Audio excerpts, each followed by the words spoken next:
nadadapa, bumabangon. Gaya ng puno, hindi pumapalag. Hey there, Nocturnes! Welcome back sa isa na namang episode ng Usap Show dito sa Masulado. So, syempre, sa Nocturnal Sage, a guide for those left in the dark. Ako nga pala ulit si Kuya N, Jeremy, ang inyong Clash President. Matagal na ang lumipas na panahon bago ako ulit nakapag-produce na regular episode, pero at least we're back. Kaya ngayon pag-uusapan naman natin ang tungkol sa mending or fixing broken relationships. Particularly, expressing apologies. Paano ba umpisahan ang sorry kung malalim yung sugat na meron yung isang karelasyon mo dahil sa ginawa o sinabi mo? Paano natin umpisahan yung ganong klaseng sorry nang hindi nang gaslight? Kung hindi nyo alam ang gaslighting, yan yung in-invalidate mo yung emotions or perspective nung iyong partner or friend. Kasi kadalasan kapag nagsasorry tayo, umaabot sa ganun eh. Tapos sumasama palalo yung loob kapag sinasabi natin yung linyang gaya ng, ay sorry, nalungkot ka. Di nyo ba alam gaslighting yon? So paano tayo dapat magpahayag ng sorry, ng hindi nang i-invalidate, hindi nang i-insulto?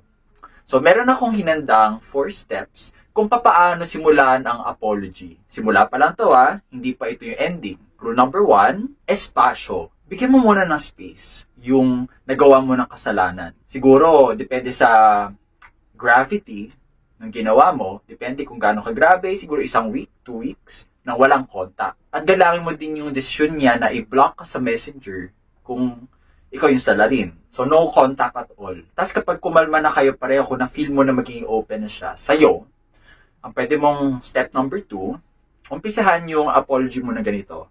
Start with admitting your vulnerability, yung kahinaan mo. Kung yung kasalanan mo ay nasigawan mo siya in public, pwedeng sabihin mo, pinag-aaralan ko pa kung paanong hindi mataranta kapag nasistress ako. O kung nasigawan mo siya kasi napahiya ka, pwedeng pinag-aaralan ko pa kung paano i-express yung aking kahihiyan nang hindi nagtataas ng boses.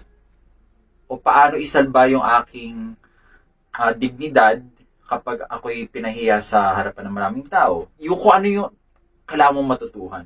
Pwede mong simulan sa ganun, yung pag-amin mo ng kahinaan mo. Yung kailangan ko lang talaga matutunan o pinag-aaralan ko pa kung paano kontrolin ang aking temper kapag mainit o nagugutom. And then, kapag na-admit mo na yung weakness mo, ay isa pang pwedeng step mo, ay admit yung hindi mo alam dun sa taong iyon. Let's say, ang kasalanan mo ay biniro mo siya tungkol sa kanyang damit. Tapos na-offend, nakarating sa'yo, sinabi sa'yo. Pwede mo sabihin mo, something like, di ko pala alam na hindi ka pwedeng biruin sa damit mo. O nasabi mo yung pangalan ng ex niya o yung kaahoy niya, pwede sabihin mo, ay hindi ako aware na fresh pa pala yung nangyari sa pagitan ninyo. O hindi ko pala alam na may nangyari sa pagitan ninyo.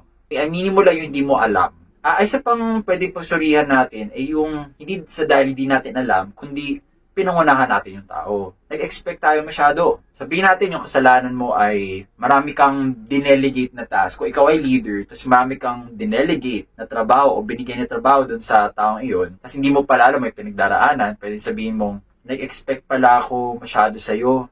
Akala ko kasi kahit marami kang pinagdaraanan, strong yung personality mo, porque tahimik ka, nag-assume ako na okay ka. Sabihin mo lang yun nga, yung pagiging asumero o asumera. So see, pag sinunod mo yung 4 na steps na to, pero meron pa siguro iba dyan eh. Mag-comment lang kayo sa baba kung ano pa yung naisip nyong pwedeng paraan para simulan ng apology. Pero ito lamang yung mga basics na kadalasang hindi nasasabi, pero dapat sabihin na. So yun lang.